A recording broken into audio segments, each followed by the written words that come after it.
day. Thank you to the MEP Interest Group for allowing us the opportunity to speak today about the ADHD in Women project, with thanks to EFNA's grant to ADHD, national organizations from Belgium and Germany were able to raise awareness for undiagnosed ADHD in women. In 2017, we put out a call to action looking for more support and recognition for ADHD in girls and women. Nothing has changed since 2017. We would like to engage more in decision-making. We want to network, connect, and collaborate. We're looking for support to empower the ADHD patient voice. Literature and ADHD research has not been freely available. The screening tools for diagnosis in girls did not take into account puberty, hormones, and girls being inattentive and not hyperactive. Therefore, growing up, there was a lifetime of struggles, and then girls become women. So there are two different types of diagnoses. Some girls and women experience that they've been diagnosed with ADHD and some comorbidities.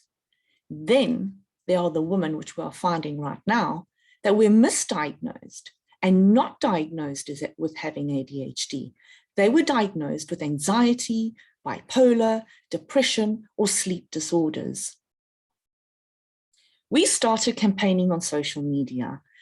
We wanted to resonate with all women out there.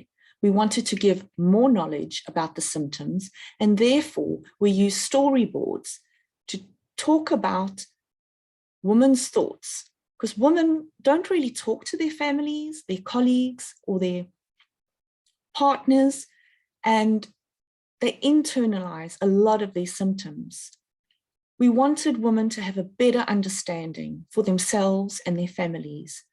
We wanted them to have their own website with factual literature.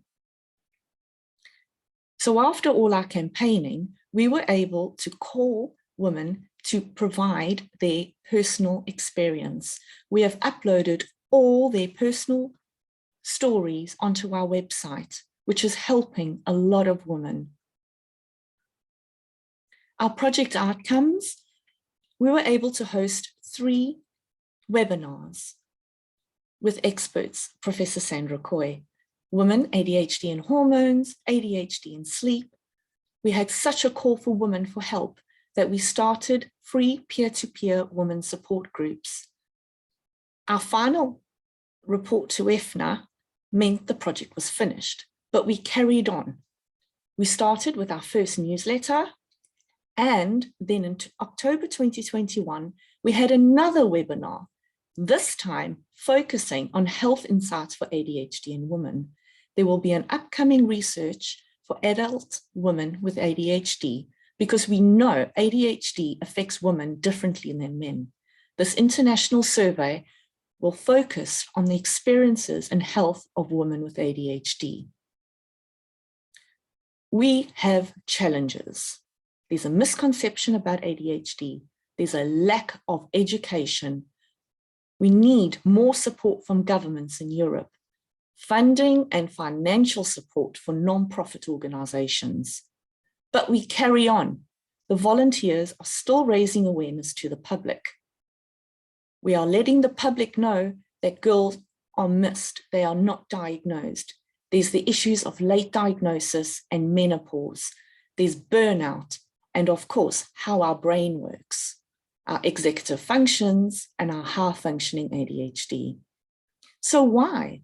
Why should women live with a sense of inadequacy, guilt, shame, and low self-esteem? The stigma, the isolation, the discrimination of this non-visible condition of ADHD.